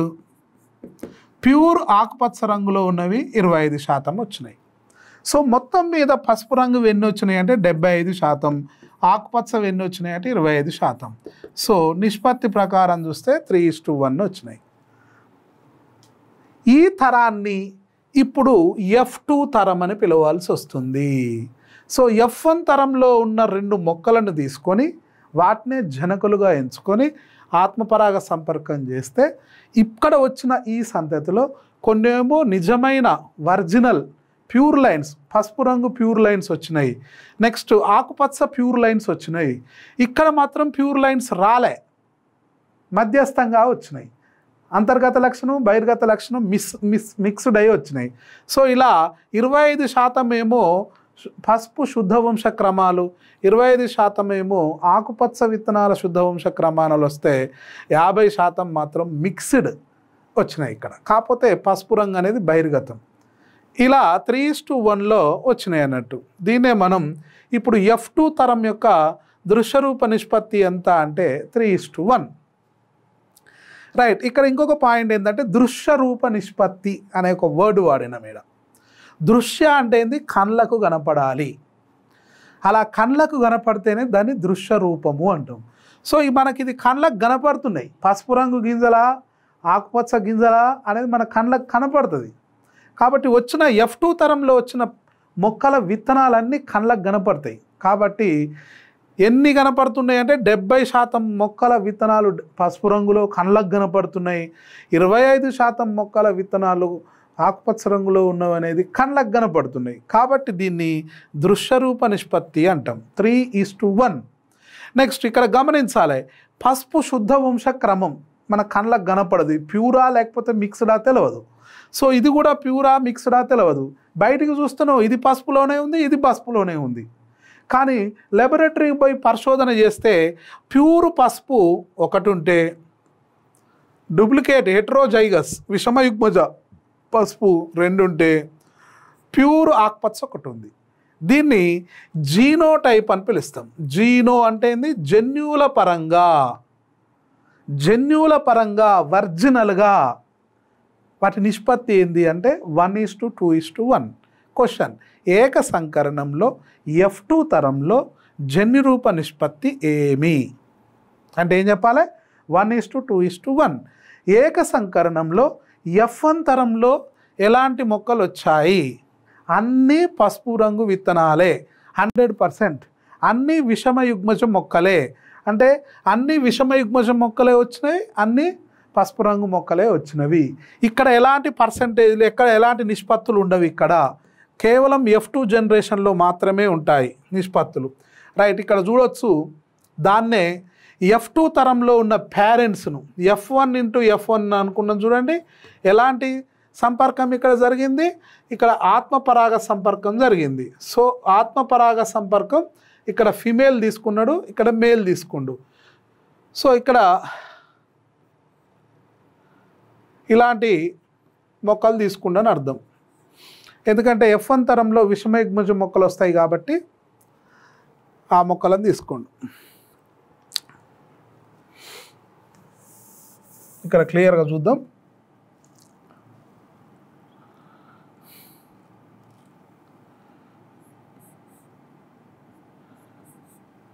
పసుపు రంగు విత్తనాలు, ఆకుపచ్చ రంగు విత్తనాలు, ఇది పురుష మొక్క, ఇది స్త్రీ జనక మొక్క. సో ఇక్కడ క్షేకరణ విభజన జరిగింది, సంయోగ బీజాలు ఏర్పడ్డవి, ఇలాంటి సంయోగ బీజాలు ఇటువైపు ఏర్పడ్డవి, ఇలాంటి సంయోగ బీజాలు ఇటువైపు ఏర్పడ్డవి. సో ఈ సంపర్కం ఏంది అంటే పరపరాగ సంపర్కము.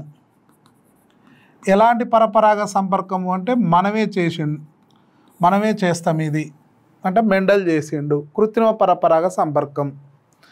ఫలదీకరణ జరగటం వల్ల ఏర్పడ్డ ఈ పిల్లను విషమ యుగ్మజం అని పిలవాలి. విషమ యుగ్మజం అని పిలవాలి. ఇలాంటి ఏర్పడ్డ ఈ పిల్ల తరాన్ని ఫిలియల్ 1 తరము అని పిలుస్తాం.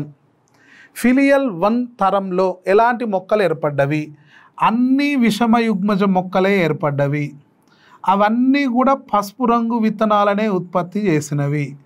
అంటే ఎంత శాతం అంటే ఏం చెప్పాలి? అప్పుడు 100% మొక్కలు, 100% పిల్లలు పసుపు రంగు విత్తనాలనే ఉత్పత్తి చేసినవి. పసుపు రంగు అనేది బహిర్గత లక్షణం. మరి అంతర్గత లక్షణం ఎడిపోయింది. సో ఈ అంతర్గత లక్షణం అనేది కనపడతలేదు, బయటికి కళ్ళకు కనపడతలేదు, అంతర్గతంగా ఉన్నది.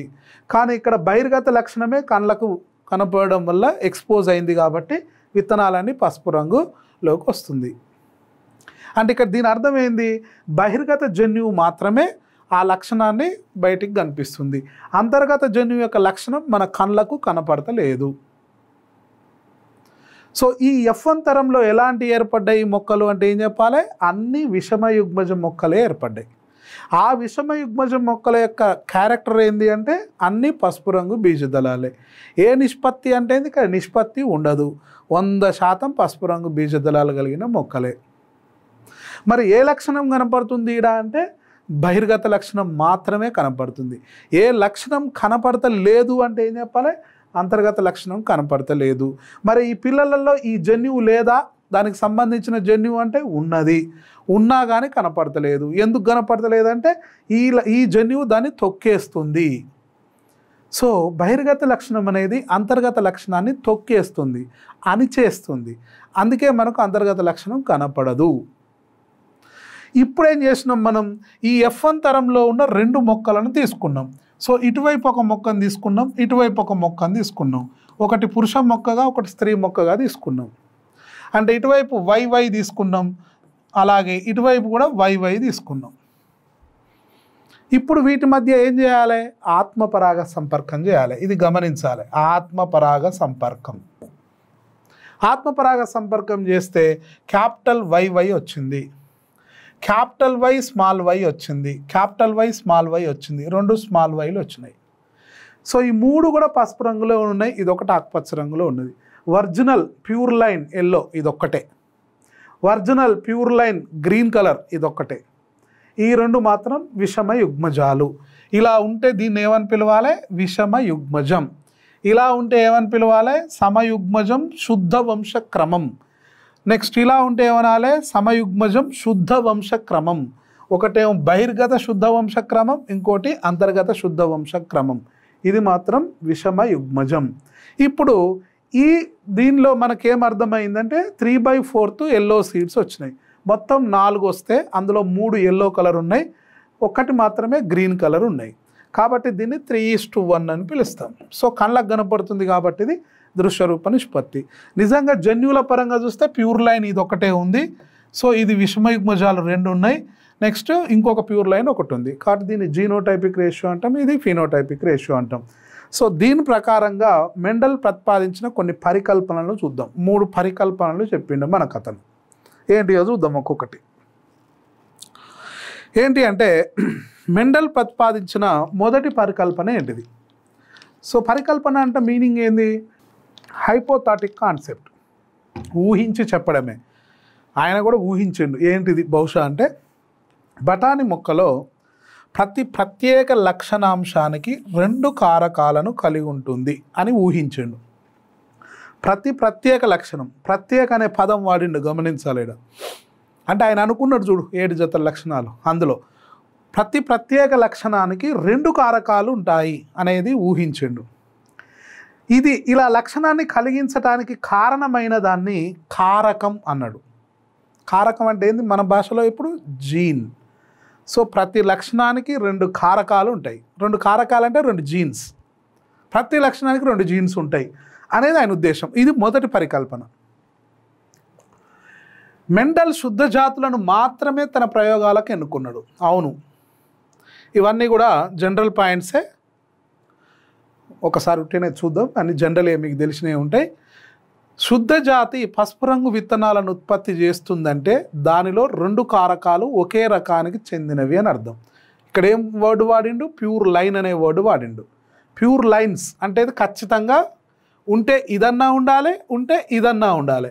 ఇది ప్యూర్ లైనే, ఇది ప్యూర్ లైనే. సో వాటిని YY అని పిలుద్దాం. మరొక శుద్ధ జాతి ఇంకొక ప్యూర్ లైన్ ఆకుపచ్చ రంగు విత్తనాలను ఉత్పత్తి చేస్తుందంటే దానిలో గల 2 కారకాలు ఒకే రకానికి చెందినవై ఉంటాయి, YY. సో ఈ 2 కూడా ప్యూర్ లైన్సే. క్యాపిటల్ YY స్మాల్ YYలో ఒకే విధమైన కారకాలు ఉండటం వల్ల వీటిని సమయుగ్మజాలు అని పిలుస్తాం. సో దీన్ని ఏమని పిలవాలి, సమయుగ్మజం అని పిలవాలి. సో దీన్ని ఏమని పిలవాలి? సమయుగ్మజం అని పిలవాలి.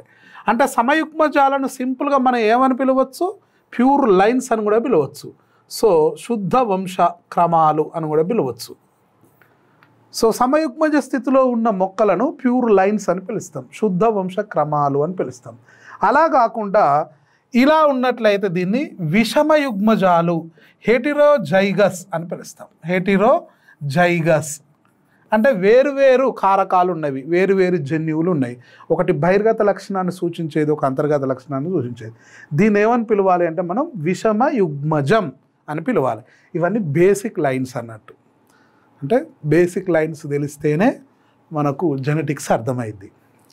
రైట్, ఇక్కడ మనకు సమయుగ్మజం అంటే ఏందో తెలిసింది, విషమయుగ్మజం అంటే ఏందో తెలిసింది. ఇవన్నీ మొదటి పరికల్పన ద్వారా చెప్పిండు. మొదటి పరికల్పనలో హైలైట్స్ ఏంది? ప్రతి లక్షణానికి 2 కారకాలు ఉంటాయి అని చెప్పిండు ఆయన.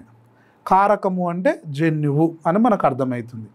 నెక్స్ట్ రెండవ పరికల్పన, సెకండ్ హైపోథాటిక్ కాన్సెప్ట్, ఊహించి చెప్పిన రెండవ ఏంటిదంటే ప్రత్యుత్పత్తి ఫలితంగా సంతతిలో 2 కారకాలు ఒక్కో జనకుని నుండి ఒక్కొక్కటి పొందుతాయి. 2 కారకాలు capital Y, small why, F1 తరంలో వచ్చింది ఇది. అంటే ఈ క్యాపిటల్ వై ఆ నుండి వచ్చింది ఒక పేరెంట్ నుండి, స్మాల్ వై ఆ నుండి వచ్చింది ఇంకొక పేరెంట్ నుండి. సో ఇలా సంతతిలో 2 కారకాలు గాక వచ్చినట్లయితే ఒకటి ఒక జనకుని నుండి, ఇంకొకటి ఇంకో జనకుని నుండి. ఉదాహరణకు ఇలాంటి పిల్లల్లోకి వచ్చినాయి అనుకుందాం. ఒకటి ఒక జనకుని నుండి, ఇంకొకటి ఇంకో జనకుని నుండి వచ్చి ఉంటుంది. సో అలా కాకుండా పిల్లల్లో ఇలాంటిది వచ్చింది అనుకుందాం. ఒకటి ఒక జనకుని నుండి, ఇంకొకటి ఇంకొక జనకుని నుండి వచ్చినట్టే లెక్క. అంటే మొత్తం మీద సంతతిలో ఉన్న ఈ 2 కారకాలు ఇద్దరు తల్లిదండ్రుల నుంచి పొందినవై ఉంటవి. ఇది రెండవ పరికల్పన. ఒకే పేరెంట్ కాకుండా ఇద్దరు పేరెంట్ల ఇన్వాల్వ్మెంట్ ఉంటుంది అనేది ఈయన ప్రగాఢ విశ్వాసం. పరపరాగ సంపర్కం జరిగిన తర్వాత సంతతి ఒక శుద్ధజాతి జనకతరం నుండి ఒక కారకము, మరో శుద్ధజాతి జనకతరం నుండి మరొక కారకాన్ని పొందుతుంది. ఈయన శుద్ధ జాతి అని ఎందుకు అనవలసి వచ్చిందంటే ఈయన ఎన్నుకున్నవన్నీ శుద్ధ జాతులే, ప్యూర్ లైన్సే కదా, మనం మొదలే అనుకోలేదా? సో ఆయన ఈ ప్రయోగానికి ఎన్నుకున్న 2 కూడా ప్యూర్ లైన్సే ఎన్నుకున్నాడు. కాబట్టి ఒక్కొక్క జన్యు ఒక్కొక్క శుద్ధ జాతి నుండి వచ్చింది ఆ పిల్లల్లోకి అనేది ఈయన సారాంశం అన్నట్టు. నెక్స్ట్ మూడవ హైపోథాటిక్ కాన్సెప్ట్, ఊహించి చెప్పింది ఈయన, ప్రూవ్ చేయలే ల్యాబొరేటరీలా, ఆయన ప్రయోగాలు చేస్తుంటే అర్థమైంది అన్నట్టు, ఆయనకి అర్థమవుతుంది. మూడవ పరికల్పన ఏంటంటే సంతతికి సంబంధించిన లభించిన 2 విభిన్న కారకాలలో, కారకం అంటే ఏంది అర్థం? జన్యువు. సో సంతతిలోకి 2 జన్యువులు వస్తాయా లేవా? వచ్చినాయి. ఇక్కడ 2 జన్యువులు వచ్చినాయి చూడండి, వచ్చినాయి. ఒక కారకం మాత్రమే బహిర్గతం అవుతుంది, ఒక్కటి మాత్రమే బహిర్గతం అవుతుంది అనేది గమనించాలి. సో ఇది బహిర్గతం అవుతుంది, ఇది బహిర్గత జన్యువు, బహిర్గత కారకం. మరొకటి అంతర్గతంగా ఉండిపోతుంది. చూడండి F1 తరంలో పిల్లలల్లో ఒకవేళ 2 జన్యువులు వస్తే ఒక జన్యువు బహిర్గతం అవుతుంది, ఇంకొక జన్యువు అంతర్గతంగా ఉంటుంది. ఫర్ ఎగ్జాంపుల్ వై అనే 2 కారకాలు ఉన్నప్పటికీ, ఈ ఒకటేమో ఎల్లోను ఇంకోటేమో గ్రీన్ కలర్ని డిసైడ్ చేసే కారకాలు అవి. ఆ 2 ఒక దగ్గరికే వచ్చినాయి పిల్లల్లోకి. ఆ 2 పక్క పక్కనే ఉన్నప్పటికీ వై కారకం ఆధిక్యత వల్ల ఆ తరం అంతా కూడా పసుపు రంగు విత్తనాలనే ఉత్పత్తి చేస్తుంది అని గమనించిండు మెండల్. అలా బహిర్గతమయ్యే లక్షణాన్ని డామినెంట్ క్యారెక్టర్ అంటారు. సింపుల్గా F1 తరంలో కనిపించే లక్షణాన్ని బహిర్గత లక్షణము అంటాం. ఇది సింపుల్ అన్నట్టుగా, సింపుల్ గుర్తుపెట్టుకోవాలి మనం. F1 తరంలో కనిపించే లక్షణాన్ని బహిర్గత లక్షణము అంటాం, కానీ పింఛని లక్షణాన్ని అంతర్గత లక్షణము అంటాం. బహిర్గత లక్షణాన్ని ఇంగ్లీష్లో డామినెంట్ ట్రైట్ అంటాం, అంతర్గత లక్షణాన్ని రెసెసివ్ ట్రైట్ అంటాం. రెసెసివ్. సో రెసెసివ్, ఈ వై అనేది రెసెసివ్ క్యారెక్టర్, ఈ క్యాపిటల్ వై అనేది dominant factor. So dominant factor and recessive factor. F1 తరంలో బయటికి కనిపించే లక్షణాన్ని బహిర్గత లక్షణం అంటారు. F1 జనరేషన్లో కనిపించని లక్షణాన్ని అంతర్గత లక్షణం అంటారు. ఇది సింపుల్ సెంటెన్స్లే కానీ ఒక టైం వచ్చినప్పుడు చెప్పలేము. నిర్వచించండి, బహిర్గత లక్షణం అంతర్గత లక్షణం అనే పదాలను నిర్వచించండి అని అన్నారు అనుకోవరన్నా, మనకు అస్సలు ఏం చెప్పాలనో అర్థం కాదు. సో బహిర్గత లక్షణం అంతర్గత లక్షణం అనే పదాలను నిర్వచించండి అంటే ఏం చెప్పాలి? మెండల్ ప్రకారం F1 తరంలో బయటికి కనిపించే లక్షణాన్ని బహిర్గత లక్షణము అంటాం, బయటికి కనపడని లక్షణాన్ని అంతర్గత లక్షణం. కనపడని అంటే దృశ్య రూపకం, మన కళ్ళకు కనపడాలి. ఏదైతే మనకు బయటికి కనపడదో అది అంతర్గత లక్షణం. మరి ఏం కనపడుతుంది కళ్ళకు? ఉదాహరణకు పసుపు రంగు బీజదళాలు కలిగిన మొక్కలు కళ్ళకే కనపడతాయి కాబట్టి అది బహిర్గత లక్షణం. ఆకుపచ్చ రంగు కలిగిన లక్షణము అది కళ్ళకు కనపడతలే కానీ ఇంటర్నల్గా ఆ జన్యు ఉన్నది, ఇక్కడ ఈ సంతతిలో ఈ పిల్లలలో ఉన్నది కానీ అది కంటికి కనపడతలేదు. అట్లా కంటికి కనపడతలేదు కాబట్టి దాని అంతర్గత లక్షణం. మరి ఉన్నదనే సంగతి ఎట్లా తెలిసింది అంటే అది మనం లెబొరేటరీలో చేయొచ్చు, జన్యువుల ఆధారంగా మనం కనుక్కోవచ్చు. సో ఏమేమి జన్యువులు ఉన్నాయి అనేది మళ్ళీ అది వేరే టాపిక్. రైట్, ఇక్కడ మనకు బహిర్గత లక్షణం అంటే ఏంది, అంతర్గత లక్షణం అంటే ఏంది అనేది మనకు అర్థమైంది. దృశ్య రూపం అంటే ఏంది, జన్యు రూపం అంటే ఏందో చూద్దాం ఇప్పుడు. సో ఇందాకనే అనుకున్నాం, మళ్ళీ ఒకసారి గుర్తు చేస్తున్నా. దృశ్య రూపం విజిబుల్ అని అర్థం. సో విజిబుల్ కంటికి కనపడాలి, కంటికి కనపడితే దాన్ని దృశ్య రూపము అంటాం. ఇంగ్లీష్లో ఫీనోటైప్ అంటాం, ఫెనెటిక్ అంటాం. కళ్ళకు కనపడాలి తప్పకుండా. సో F1 తరంలో మనకి కళ్ళకి ఏం కనపడింది? రిజల్ట్ అన్ని మొక్కలు విషమయుగ్మజాలే, వాటి విత్తనాలు పసుపు రంగులో ఉన్నవి. అన్ని మొక్కలు F1 తరంలో విషమయుగ్మజాలే, వాటి విత్తనాలు ఎట్లున్నాయి? పసుపు రంగులో ఉన్నాయి. విషమయుగ్మజం ఎట్లుంది? Capital Y small Y. ఎక్కడ ఇది? F1 తరంలో ఇలాంటి మొక్కలు వచ్చినాయి, కళ్ళకు కనపడుతుంది ఇక్కడ. సో F1 తరం గురించి చెప్పు అంటే ఏం చెప్పాలి మనం? 100% పసుపు రంగు విత్తనాలు కలిగిన సంతతే ఏర్పడింది. ఇప్పుడు F2 తరం గురించి మాట్లాడు అన్నప్పుడు ఏం చెప్పాలి? కళ్ళకు కనపడేది ఏంటిది? 3:1 అంటే మనకు 3:1లో పసుపు రంగు విత్తనాలు 3 భాగాలు కనిపిస్తే ఆకుపచ్చ రంగు విత్తనాలు 1 భాగం కనపడుతున్నాయి. అలాగే జన్యు రూపం జీనోటైప్, జెనెటిక్ టైప్ అని పిలుస్తాం. సో జీన్ టైప్ అని కూడా పిలుస్తాం. ఇది కళ్ళకు కనపడదు. F2 తరంలో సంతతిలో గురించి మాట్లాడుతున్నాం ఇక్కడ మనం. F1లో ఎప్పుడైనా గియ్యే కనపడతాయి. F1లో ఏం కనపడుతుంది? మళ్ళీ అన్ని విషమయుగ్మజ లక్షణాలు పసుపు రంగు విత్తనాలు. ఇక్కడ F2 తరంలో జన్యురూప నిష్పత్తి ఎట్లుంది అంటే 25% సమయుగ్మజ పసుపు రంగు విత్తనాలు ఏర్పడ్డాయి. వీటినే మనం హోమోజైగస్ ప్యూర్ లైన్ అంటాం, క్యాపిటల్ YY. 50% విషమయుగ్మజాలు కలిగిన పసుపు రంగు విత్తనాలు. ఎగైన్ పసుపు రంగు విత్తనాలే కానీ ఇవేమో ప్యూర్ లైన్స్, హోమోజైగస్లు ఇవి. కానీ ఇవేమో హెట్రోజైగస్లు, ప్యూర్ లైన్స్ కావు ఇవి. 50% ఉన్నాయి కానీ ఇది ప్యూర్ లైన్ కాదు. ఇవి కాకపోతే పసుపు రంగు. ఎందుకు పసుపు రంగులో ఉన్నదంటే ఒక జన్యువు బహిర్గత లక్షణం ఉంది కాబట్టి పసుపు రంగులో ఉన్నవి. నెక్స్ట్ ఇంకొక 25% సమయుగ్మజాలే, ప్యూర్ లైన్స్ బట్ ఆకుపచ్చ రంగు కలిగినవి. ఓవరాల్గా జెనెటికల్గా చూస్తే 1:2:1. సో ఇది జన్యురూప నిష్పత్తి అని పిలుస్తాం. ఇక్కడ ఇంకొక చిన్న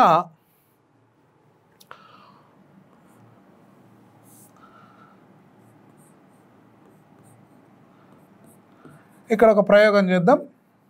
ఇవన్నీ కూడా పేరెంట్స్ ఇవి. సో ఈ పేరెంట్స్లో ఇవేంటి? పసుపు రంగు విత్తనాలు, ఇవి ఆకుపచ్చ రంగు విత్తనాలు. మనం ఏం చేసినాం? సంయోగ బీజాలు ఏర్పడ్డవి, ఆ తర్వాత ఫలదీకరణ జరిగింది, F1 తరం మొక్కలు ఏర్పడ్డాయి. 100% విషమయుగ్మజాలు పసుపు రంగు.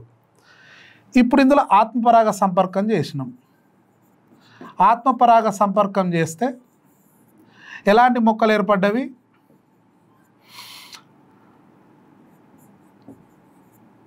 ఇలాంటి మొక్కలు ఏర్పడ్డవి.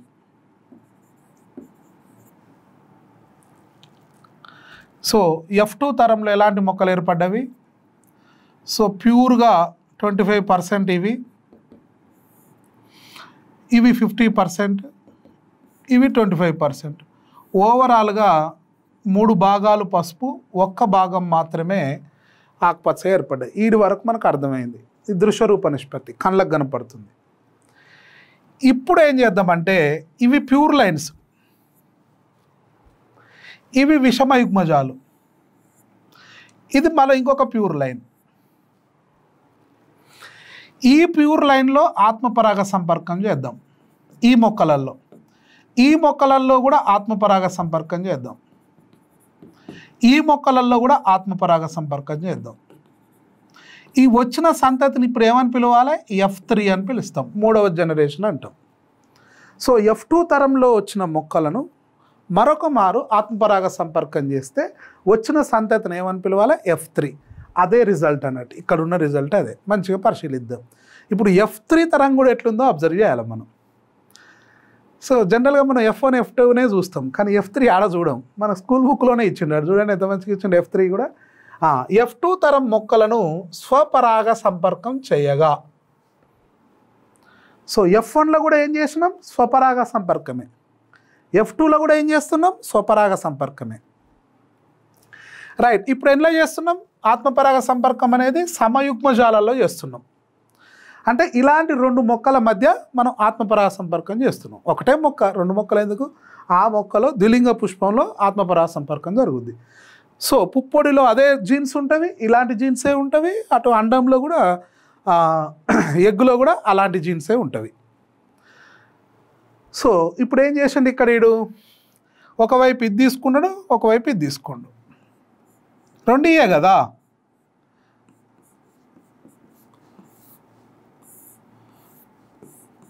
ఒకవైపు పురుషుడు అనుకో, ఇది స్త్రీ అనుకో. వాడు ఏం చేసిండు? స్వపరాగ సంపర్కం చేసిండు ఇక్కడ. సో 2 కూడా సేమ్ మొక్కలే, YY పురుష, YY స్త్రీ, ఆత్మపరాగ సంపర్కం కాబట్టి.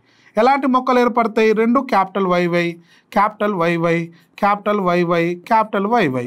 సో ఏం ఏర్పడ్డాయి? ఆత్మపరాగ సంపర్కం చేస్తే 100% పసుపు రంగు విత్తనాలే వచ్చినాయి. ప్యూర్ లైన్స్, మళ్ళా అన్నీ కూడా ప్యూర్ లైన్స్. సో ఇలాంటి మొక్కలలో ఆత్మపరాగ సంపర్కం జరిగితే 100% ప్యూర్ లైన్సే వస్తవి. నెక్స్ట్ రెండవది, ఇందులో చేస్తే ఎలాంటిది వస్తుంది అంటే ఇలాంటి మొక్కలను ఎంచుకోండు. YY తండ్రిగా ఎంచుకున్నాడు, YYని తల్లిగా ఎంచుకున్నాడు. ఇక్కడ అబ్జర్వ్ చేయొచ్చు, YY వీటి మధ్య పరాగ సంపర్కం, ఆత్మపరాగ సంపర్కం చేస్తే ఎలాంటిది వస్తుంది? ఒకటేమో YY వచ్చింది, 2 హెట్రోజైగస్ వచ్చింది విషమయుగ్మజాలు, 1 అంతర్గతం వచ్చింది. అంటే అగైన్ ఎలాంటివి వచ్చినవి? 3:1 వచ్చింది. సో 2వ రకం మొక్కలను కాక మనం ప్రయోగం చేస్తే ఎలాంటి మొక్కలు వచ్చినాయి అంటే 3:1 మొక్కలు వచ్చినాయి. 3 పసుపు రంగు, 1 మాత్రం ఆకుపచ్చ రంగు వచ్చింది. నెక్స్ట్ ఇందులో ఆత్మపరాగ సంపర్కం చేసిండు YY. అంటే YY ఇటు తీసుకుంటూ తల్లిగా, YY తండ్రి, ఇట్లా తండ్రిగా 1 తల్లిగా 1, 2 YY తీసుకుంటే ఇక్కడ కూడా 100% ప్యూర్ లైన్సే వచ్చినాయి. సో 100% ప్యూర్ లైన్స్ వచ్చినాయి చూడండి. అంటే ఇక్కడ 100% ప్యూర్ లైన్ వచ్చింది, ఇక్కడ 100% ప్యూర్ లైన్ వచ్చింది, ఇక్కడ మాత్రం 3:1 వచ్చింది. అంటే ఇందులో 3 భాగాలేమో పసుపు రంగు వస్తే 1 భాగం వల్ల పొట్టి వచ్చినాయి. పొట్టి కాదు, మన గ్రీన్ కలర్ ఆకుపచ్చ వచ్చినాయి అన్నట్టు. సో ఇక్కడ F3 జనరేషన్ను కూడా మనం అబ్జర్వ్ చేయొచ్చు. F3 జనరేషన్ ఇట్లా చేయాలన్నట్టు.